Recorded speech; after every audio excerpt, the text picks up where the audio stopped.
जय हिंद। आज का आपका क्लास होने वाला है बिहार कार्यालय परिचारिका, जिसमें मैथ का 30 प्रश्न पूछा जाता है, जीके का 40 प्रश्न एवं हिंदी का 30 प्रश्न पूछा जाता है। यानी टोटल 100 क्वेश्चन का आपका एग्जाम होता है। और आज की इस वीडियो में हम लोग ये तीनों टॉपिक को कवर करने वाले हैं। और आज की इस वीडियो में आपको ऐसा प्रश्न बताने वाले हैं जो सीधे आपके एग्जाम में आने वाला प्रश्न है। तो पहला प्रश्न देख लीजिए, जो कि प्रतिशत से पूछा गया है। एक इस लेवल का प्रश्न आपके एग्जाम में पूछा जाएगा। मान लीजिए किसी संख्या का 40%, कोई संख्या है तो संख्या को मान लीजिए x, उसका 40%, तो 40% कर दिए। अब बट्टा में क्या कर देंगे, 100 कर देंगे। बराबर में क्या, 72। 40% है तो परसेंट का 100 होता है, सभी को पता है।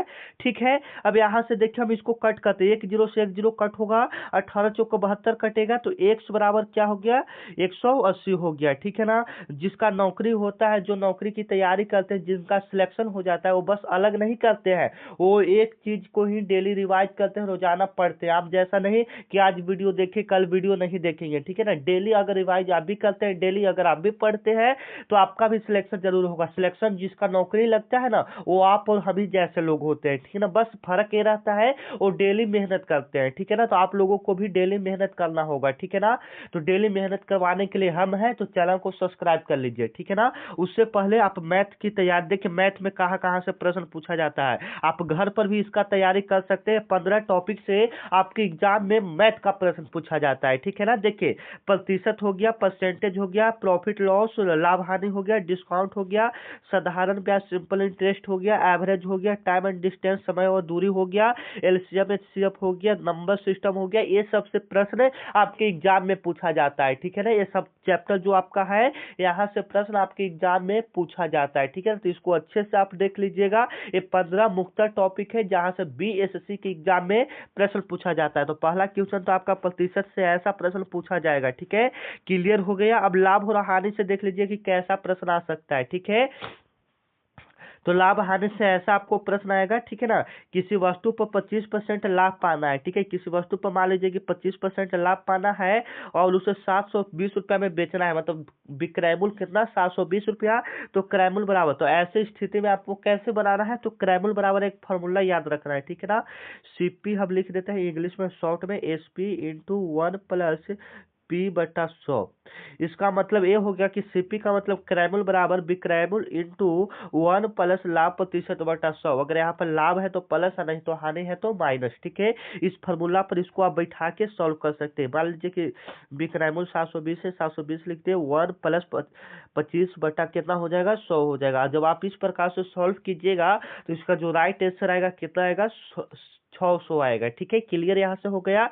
चलिए, इसी प्रकार से आप देख सकते हैं किस लेवल का प्रश्न आता है। साधारण ब्याज से आपका इस लेवल का प्रश्न आएगा आपके एग्जाम में। ठीक है ना, कि 500 रुपया पर 2 साल में 5 साल है, 2 साल में 8% ब्याज की दर से साधारण ब्याज क्या होगा। तो 2 0 से 2 0 काटेगा, 50 दूनी 100, 100 में 8 से गुना हुआ तो कितना, 800। आंसर सी ऑप्शन बिल्कुल क्या हो जाएगा, करेक्ट। इसका फॉर्मूला होता है मूलधन गुने समय गुने दर बटा क्या होता है, 100 होता है। ठीक है ना। इसी लेवल का प्रश्न आपके एग्जाम में भी आएगा, आप यहाँ पर भी देख सकते हैं। ठीक है ना। तो देखिए, इस प्रश्न को भी हम लोग देख लेते हैं कि दो संख्याओं का अनुपात 3:5 है। ठीक है, जो दो संख्या का अनुपात है वह कितना है, 3 अनुपात कितना है, 5 है। उसका योग कितना है, 80 है। तो बड़ा संख्या बताइए। तो जब अनुपात में रहता है तो आप इसको 3x के रूप में लिख सकते हैं, 5x के रूप में लिख सकते हैं। उसका योग कह रहा है तो उसका योग कर दिए। योग कितना कह रहा है, 80 कह रहा है तो 80 कर दिए। 3 और 5 कितना हो जाएगा, 8x हो जाएगा। 8x बराबर कितना हो जाएगा, 80। तो ये कटेगा तो x बराबर कितना आ जाएगा, 10 आ जाएगा। ये आपका हो गया, x बराबर आपका कितना आ जाएगा, 10 आ जाएगा। तो बड़ी संख्या पूछ रहा है तो 5x एकरा में बड़ी है, तो 5 गुना 10 करेंगे तो 50x आ जाएगा। ठीक है ना, 50 आंसर आ जाएगा। सी ऑप्शन इसका क्या हो जाएगा, बिल्कुल करेक्ट हो जाएगा। ठीक है ना। इस लेवल का प्रश्न आपके एग्जाम में आता है। तो इसके बाद हम लोग लास्ट में मैथ को देखेंगे। ठीक है, क्योंकि पहले ही मैथ को देखेंगे तो फिर आगे आप क्लास नहीं कर पाएंगे। ठीक है ना। तो चलिए, यहाँ से जीके के हम लोग प्रश्न को अब स्टार्ट करते हैं। जीके के 40 प्रश्न को यहाँ से हम लोग देखेंगे। ठीक है, इसमें से कम अगर आप 20 प्लस क्वेश्चन को सही कर देते हो तो सिलेक्शन इसमें आपका पक्का है। ठीक है, चलिए, प्लासी का जो युद्ध है वह कब लड़ा गया था? प्लासी का युद्ध कब लड़ा गया था? काफी इंपॉर्टेंट सवाल है कि प्लासी का युद्ध कब लड़ा गया था। और आपको क्लास कैसा लग रहा है एक बार जरूर बताइएगा, ठीक है। प्लासी का युद्ध कब लड़ा गया था? 1757 ईस्वी में, ठीक है ना। बक्सर का युद्ध पूछेगा तो 1764 ईस्वी में। बक्सर का युद्ध कब लड़ा गया? 1764 ईस्वी में। पानीपत का प्रथम युद्ध कब लड़ा गया? याद रखिएगा 1526 ईस्वी में। सिपाही विद्रोह कब हुआ? 1857 ईस्वी में, ठीक है। यहाँ पर जो आपको बताया है वो आपके एग्जाम के लिए काफी इंपॉर्टेंट है, बहुत जरूरी है, ठीक है। तो आप उसको अच्छे से याद कर लेंगे, ठीक है। चलिए 2 नंबर आपका सवाल है कि भारतीय संविधान में समानता का अधिकार किस अनुच्छेद में? समानता का अधिकार का मतलब सभी को समान अधिकार मिलना चाहिए, किस अनुच्छेद में, ठीक है। तो आपका किस अनुच्छेद में? तो अनुच्छेद 12 से 18 में आपका समानता का अधिकार है, सभी व्यक्ति को समान अधिकार मिलना चाहिए। कोई भी व्यक्ति रहे, अमीर रहे, गरीब रहे, कोई भी जात का रहे, कोई भी कास्ट का रहे, उसको सभी को समान अधिकार मिलना चाहिए। आपका अनुच्छेद 12 से 18 के अंतर्गत अंदर आता है, ठीक है। आप अनुच्छेद 21 के तहत अपने पसंदीदा औरत से शादी कर सकते हैं, जो आपको पसंद है आप उससे शादी कर सकते हैं, अनुच्छेद 21 के तहत, ठीक है। सभी बच्चे को फ्री शिक्षा, अनुच्छेद 21 के अनुच्छेद 19 के तहत सभी बच्चे को फ्री शिक्षा है, ठीक है ना। संविधान का आत्मा अनुच्छेद 32 को कहा जाता है। संविधान का आत्मा किस अनुच्छेद को कहा जाता है? अनुच्छेद 32 को कहा जाता है। मैं बार बार कह रहा हूँ कि संविधान से एक प्रश्न, एक क्या 2-3 प्रश्न आपके एग्जाम में पूछा जाएगा, तो संविधान से जो भी प्रश्न बनता है आप उसको देख लेंगे। हाँ, यहाँ पर देख लीजिए, यहाँ पर उसका स्टार करके ले आए हैं कि संविधान, ये 3 क्वेश्चन ऐसे हैं जो आपके हर एक एग्जाम में पूछे जाते हैं एवं पूछने का ज्यादा संभावना रहता है, ठीक है। देख लीजिए 26 नवंबर 1949 ईस्वी को संविधान बनकर तैयार हो गया था। कब तक संविधान बनकर तैयार हो गया था? 26 नवंबर 1949 ईस्वी तक संविधान बनकर तैयार हो गया था। संविधान को कब अपनाया गया? तो 26 जनवरी 1950 ईस्वी को संविधान को अपनाया गया। और इसको बनाने में टोटल समय जो लगा, कितना लगा? 2 साल 11 माह 18 दिन का समय लगा। टोटल खर्च की बात करेंगे तो 36 लाख रुपया इसको खर्च हुआ बनाने में, ठीक है। चलिए 3 नंबर आपका प्रश्न है कि शून्य का सिद्धांत पहले किसने किया? और क्लास आपको कैसा लग रहा है? खराब लग रहा है? खराब लिखिए, अच्छा लग रहा है? अच्छा लिखिए, क्योंकि आपका एक कमेंट बहुत ही मोटिवेट करता है। उससे पहले अगर आप मेरे व्हाट्सएप ग्रुप में नहीं जुड़े हैं तो आप इस नंबर पर मैसेज करके जुड़ सकते हैं, ठीक है ना। इस नंबर पर अभी स्क्रीनशॉट ले लीजिए, इस पर हाई लिखकर अगर आप मैसेज करते हैं तो इधर से व्हाट्सएप ग्रुप का लिंक जाएगा, जिस पर क्लिक कीजिएगा आप ग्रुप में ऐड हो जाएंगे, ठीक है ना। चलिए शून्य का सिद्धांत सबसे पहले किसने दिया था? शून्य का सिद्धांत सबसे पहले किसने दिया था? तो सभी को पता है शून्य का सिद्धांत जो दिया था सबसे पहले आर्यभट्ट ने दिया था। ए ऑप्शन आपका क्या हो जाएगा? बिल्कुल राइट हो जाएगा। 40 में से आपको 20 प्लस क्वेश्चन सही करना है, पता है ना, भुलाइएगा नहीं। 40 में से अगर 20 प्लस क्वेश्चन सही कर देते हो तो बिल्कुल अच्छी बात है, ठीक है। शून्य का सिद्धांत किसने दिया था? तो आर्यभट्ट ने दिया था, ठीक है, बिल्कुल क्लियर हो गया। यही आर्यभट्ट के नाम पर भारत का जो पहला कृत्रिम उपग्रह है उसका भी नाम क्या रख दिया गया था? आर्यभट्ट। भारत का पहला कृत्रिम उपग्रह कौन था? तो आर्यभट्ट था, जिसको अंतरिक्ष में 9 अप्रैल 1975 ईस्वी को लॉन्च किया गया था। 9 अप्रैल 1975 ईस्वी को उसको अंतरिक्ष में लॉन्च किया गया था। क्लियर हो गया। चलिए नेक्स्ट प्रश्न है कि अलीपुर जो बम केस है वह किससे जुड़ा हुआ था? जो अलीपुर बम केस है वह किससे जुड़ा हुआ था? तो अरविंद घोष से जुड़ा हुआ था, ठीक है, अरविंद घोष से जुड़ा हुआ था। भगत सिंह को फांसी कब हुआ था? 23 अप्रैल 1908 ईस्वी को। 23 अप्रैल 1908 ईस्वी को भगत सिंह का फांसी हुआ था, याद रखिएगा, ठीक है ना। भगत सिंह, खुदीराम बोस, एक और कौन थे, उनको साथ में ये सब फांसी हुआ था, ठीक है। चलिए नेक्स्ट प्रश्न है 5 नंबर आपका प्रश्न है कि भारत में राष्ट्रपति को पद जो है, राष्ट्रपति का जो पद है उसका शपथ कौन दिलाता है? ये सब इतना इंपॉर्टेंट सवाल है जो आपके एग्जाम में आएगा, तो इसको अच्छे से देख लेना है, ठीक है ना।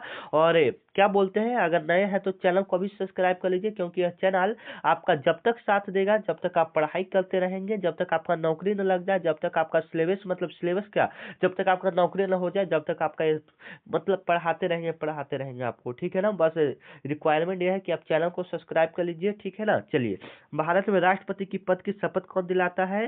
तो कौन दिलाता है बताइए? मुख्य न्यायाधीश, जो मेन आपका मुख्य न्यायाधीश होता है वो राष्ट्रपति की शपथ दिलाता है, ठीक है ना। और उपराष्ट्रपति का भी हो गया, ठीक है। जैसे में राष्ट्रपति नहीं रहता है तो आपका उपराष्ट्रपति काम करेगा, ठीक है ना। चलिए 6 नंबर आपका प्रश्न है कि भारत में नवरेज किस धर्म का पर्व है? जो नवरेज है वह किस धर्म का पर्व है? हाँ, भारत में जो नवरेज है वह किस धर्म का पर्व है, तो याद रखिएगा, आपके लिए थोड़ा इम्पोर्टेंट है, धर्म से भी कभी कभी प्रश्न आ जाता है। तो पारसी धर्म का पर्व है, ठीक है ना। एक पारसी धर्म है, उसका नवरेज नवरेज किस धर्म का पर्व है, तो नवरेज है ना, वह पारसी धर्म का पर्व है, ठीक है। क्लियर यहाँ से हो गया। चलिए, प्लानिंग कमीशन का स्थापना कब हुआ। प्लानिंग कमीशन का स्थापना जो हुआ था वह आपका कब हुआ, 1950 ईस्वी में प्लानिंग कमीशन का शुरुआत हुआ, ठीक है। चलिए, 8 नंबर आपका प्रश्न है कि दिन ए इलाही का प्रारंभ किसने किया था। ये इंपॉर्टेंट सवाल है, आपके एग्जाम में आ सकता है, तो इसको अच्छे से देख लेंगे, ठीक है। दिन ए इलाही का जो प्रारंभ किया था किसने किया था, अकबर ने किया था। किसने किया था, अकबर ने किया था। ये ऑप्शन आपका यहाँ पर क्या हो जाएगा, बिल्कुल करेक्ट हो जाएगा, ठीक है। चलिए, 9 नंबर आपका प्रश्न है कि भारत का सबसे बड़ा तांबा उत्पादक राज्य कौन है। भारत में सबसे ज्यादा तांबा कहाँ होता है, उससे पहले हम लोग लोहा के बारे में जान लेते हैं।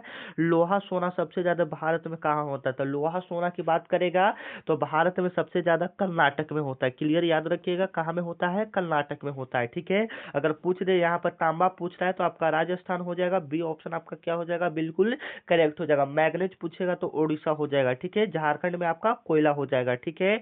चलिए, पृथ्वी के वायुमंडल का सबसे बड़ा घटक क्या है। पृथ्वी के वायुमंडल के सबसे बड़ा घटक कौन सा हो जाएगा, तो सबसे बड़ा तो नाइट्रोजन होगा। सबसे बड़ी मात्रा में कौन सा गैस पाया जाता है, नाइट्रोजन पाया जाता है, जिसका संकेत की बात करेंगे तो N2 हो जाएगा, नाइट्रोजन गैस। अगर सिर्फ नाइट्रोजन पूछता तो N, गैस पूछता है तो उसका 2 लगाने से गैस फॉर्म में हो जाता है, ठीक है। तो N2, और यह वायुमंडल में कितना परसेंट है, 28% है, ठीक है। ऑक्सीजन की बात करेंगे तो O2 गैस हो जाएगा, जिसकी वायुमंडल में 21% है। कार्बन डाइऑक्साइड की बात करेंगे तो CO2 हो जाता है, जो कि वायुमंडल में 0.003% होता है, ठीक है। हाइड्रोजन का आप सिंपल है, इसका सिर्फ संकेत बताना है, ठीक है ना। संकेत कितना होता है हाइड्रोजन का, क्या होता है, आप लोग कमेंट में बताएंगे, ठीक है। देखिए आगे, ग्रीन हाउस गैस में सबसे अधिक प्रभाव किसका होता है, ठीक है। काफी इंपोर्टेंट है कि जो ग्रीन हाउस गैस है उसमें सबसे ज्यादा प्रभाव किसका होता है, तो किसका होता है, तो CO2 का होता है। CO2 का मतलब क्या हो गया, कार्बन डाइऑक्साइड हो गया, ठीक है। O3 की बात करेगा तो ओजोन हो जाएगा, CH4 की बात करेगा तो मीथेन हो जाएगा, N2O की बात करेगा नाइट्रस ऑक्साइड हो जाएगा। नाइट्रस ऑक्साइड का मतलब हो गया हंसने वाला गैस, मतलब किसी व्यक्ति के सामने अगर इस गैस को छोड़ देते हैं N2O को, तो वह व्यक्ति हंसने लगेगा, पागलों की तरह क्या होने लगेगा, हंसने लगेगा, ठीक है ना। ये आपको लैब ए सब में मिल जाता है, ठीक है। चलिए, भारत में पंचायती राज को किस समिति ने सिफारिश किया था। जो भारत में पंचायती राज है वह किस समिति ने सिफारिश किया था, तो बलवंत राय मेहता ने सिफारिश किया था। 2 अक्टूबर 1959 ईस्वी को राजस्थान के नागौर जिला में स्टार्ट किया गया था सबसे पहले, ठीक है ना। जो पंचायती राज है राजस्थान के नागौर जिला में 2 अक्टूबर 1959 ईस्वी में बलवंत राय मेहता के सिफारिश पर। क्लियर। चलिए, 13 नंबर आपका प्रश्न है कि सिविल डिसोबीडियंस मोमेंट कब शुरू हुआ, ठीक है ना। तो देख लीजिएगा, 1930 ईस्वी में शुरू हुआ था, ठीक है। चलिए, 14 नंबर आपका प्रश्न है कि चक्रवात का केंद्र कहलाता है। चक्रवात का केंद्र आपका क्या कहलाता है, ठीक है। चक्रवात का केंद्र आपका क्या कहलाता है, तो आई कहलाता है। क्या कहलाता है, आई। चक्रवात का केंद्र आपका क्या कहलाता है, आई कहलाता है, याद रखिएगा, ठीक है। 15 नंबर आपका सवाल है कि भारत का जनकपुर किस नदी के किनारे। जो भारत में जनकपुर है ना, कहता है जनकपुर धाम चला जाएगा, तो वही जनकपुर कहाँ में है, ठीक है। ये आपसे सवाल कर रहा है, तो जनकपुर आपका कहाँ में हो जाएगा, तो बागमती में हो जाएगा, बागमती, ठीक है। बी ऑप्शन आपका क्या हो जाए, अच्छा किस नदी के किनारे है ना, तो बागमती नदी के किनारे है, ठीक है ना। और बिहार का शोक किस नदी को कहा जाता है, आप लोग कमेंट में बताएंगे, ठीक है ना। चलिए, 16 नंबर आपका सवाल है, मदर टेरेसा को नोबेल पुरस्कार किस क्षेत्र में मिला था। मदर टेरेसा को नोबेल क्षेत्र पुरस्कार किस क्षेत्र में मिला था, तो शांति के क्षेत्र में मिला था, ठीक है ना। शांति के क्षेत्र में मिला था, बी ऑप्शन आपका क्या हो जाएगा, बिल्कुल करेक्ट हो जाएगा। किस क्षेत्र में मिला था, तो शांति के क्षेत्र में मिला था, ठीक है। चलिए, 17 नंबर आपका सवाल है कि विश्व व्यापार संगठन WTO वर्ल्ड ट्रेड ऑर्गेनाइजेशन का स्थापना कब हुआ था। विश्व व्यापार संगठन का स्थापना कब हुआ था, याद रखिएगा, 1995 ईस्वी में विश्व व्यापार संगठन का क्या हुआ था, स्थापना हुआ था, ठीक है। 18 नंबर आपका सवाल है, भारत का पहला उपग्रह आर्यभट्ट को किस वर्ष छोड़ा गया था? ठीक है, जो भारत का पहला उपग्रह आर्यभट्ट है उसको अंतरिक्ष में कब छोड़ा गया था? आपको इससे पहले हमें ये प्रश्न बता दिए हैं। 9 अप्रैल 1975 ईस्वी को अंतरिक्ष में छोड़ा गया था। ठीक है, 9 अप्रैल 1975 ईस्वी को अंतरिक्ष में छोड़ा गया था। याद रखिएगा, कभी कोई दिक्कत नहीं होना चाहिए। ठीक है, नदियों में दाई किस नदी को कहा जाता है? नदियों की दाई किस नदी को कहा जाता है? ऐसे इंपोर्टेंट सवाल है। ठीक है, तो दामोदर नदी को नदियों का दाई कहा जाता है। दा से दामोदर, दा से दाई, इस प्रकार से भी आप याद कर सकते हैं। ठीक है, चलिए, रबी फसल की बुआई किस महीने में होती है? ठीक है, काफी इंपोर्टेंट है कि जो रबी फसल है उसका बुआई किस महीने में होता है? तो नवंबर दिसंबर महीने में होता है। अभी के समय में अभी नवंबर दिसंबर चल ही रहा है। ठीक है, तो इस महीने में आपका नवंबर दिसंबर में रबी फसल की बुआई किया जाएगा। ठीक है, चलिए 21 नंबर आपका प्रश्न है, काला नोमा का उपयोग किसके लिए किया जाता है? ठीक है ना, काला क्रोनोमीटर यानी काला नोमा का उपयोग किसके लिए किया जाता है? मतलब क्या मापने के लिए काला नोमन का प्रयोग किया जाता है? ठीक है, तो याद रखिएगा किसके, तो यह समय को मापने के लिए प्रयोग किया जाता है। ठीक है, समय को मापने के लिए। कैसे? ताप को मापने के लिए हम लोग थर्मामीटर का प्रयोग करते हैं। जैसे बुखार लग गया तो थर्मामीटर, मतलब गर्माहट, ताप को मापने के लिए हम लोग थर्मामीटर का प्रयोग करते हैं। ठीक है, चलिए आगे अगला प्रश्न है कि सती प्रथा का अंत किस गवर्नर जनरल ने कराया था? ठीक है, सती प्रथा जो है उसका अंत किस गवर्नर जनरल ने कराया था? तो विलियम बेंटिंक ने कराया था। ठीक है, क्लियर हो गया। चलिए,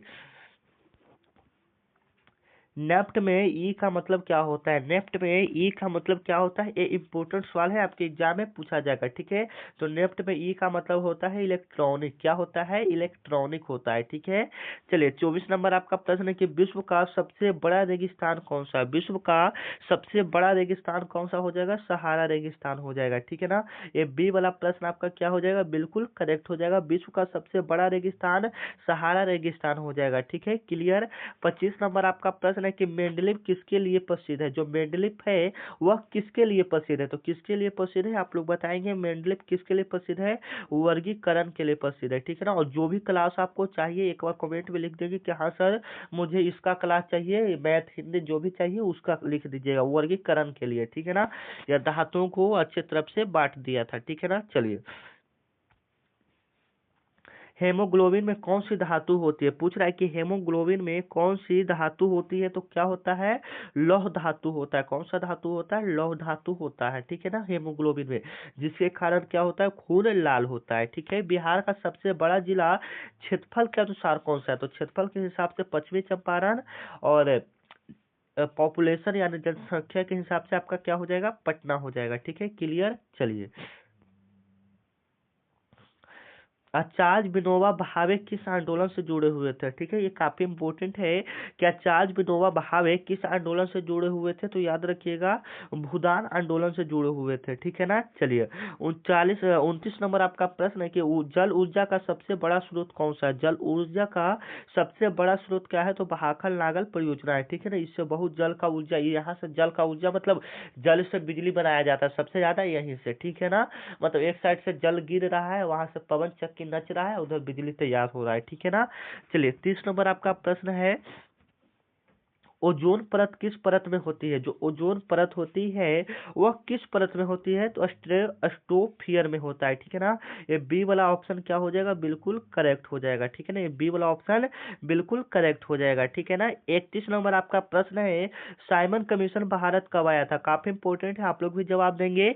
साइमन कमीशन भारत कब आया था? याद रखिएगा 1928 ईस्वी में। ठीक है, 1928 ईस्वी में साइमन कमीशन भारत आया था। ठीक है, चलिए, भारत का राष्ट्रीय पंचांग कौन सा है? राष्ट्रीय पंचांग की बात करें तो भारत का राष्ट्रीय पंचांग शक संवत हो जाएगा। ठीक है ना, चलिए 33 नंबर आपका प्रश्न कि विटामिन B12 की कमी से कौन सा रोग होता है? विटामिन B12 की कमी से कौन सा रोग होता है? तो पर्निशियल एनीमिया होता है, ये वाला रोग होता है। ठीक है ना, देख लीजिएगा। चलिए 34 नंबर आपका प्रश्न है कि पृथ्वी पर ऋतुओं का कारण क्या है? पृथ्वी पर ऋतुओं का कारण क्या है? ठीक है, तो याद रखिएगा पृथ्वी का झुकाव ऋतुओं का यही कारण है। पृथ्वी कभी गर्म, कभी ठंडा, कभी क्या बोलते हैं, कभी सर्दी तो कभी ये सब, ठीक है ना। तो वहीं पृथ्वियों का झुकाव, ठीक है।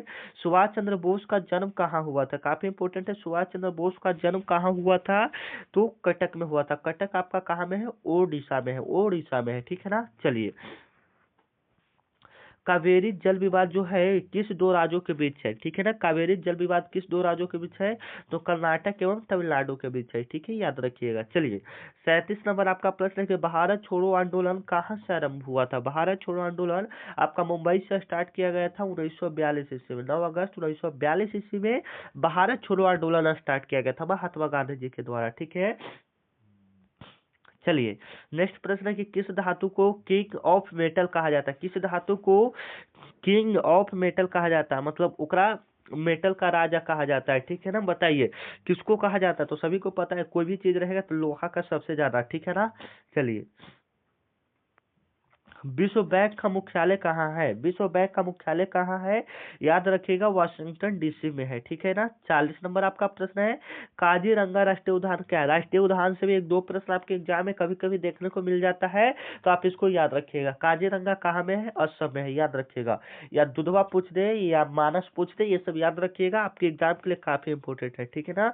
मिलते हैं नेक्स्ट वीडियो में, तब तक के लिए जय हिंद। ऐसे ही क्लास के लिए आप मेरे चैनल को सब्सक्राइब कर सकते हैं, ठीक है। मिलते हैं नेक्स्ट वीडियो में, तब तक जाते जाते दोस्तों के पास इस वीडियो को शेयर कर दीजिए। जय हिंद।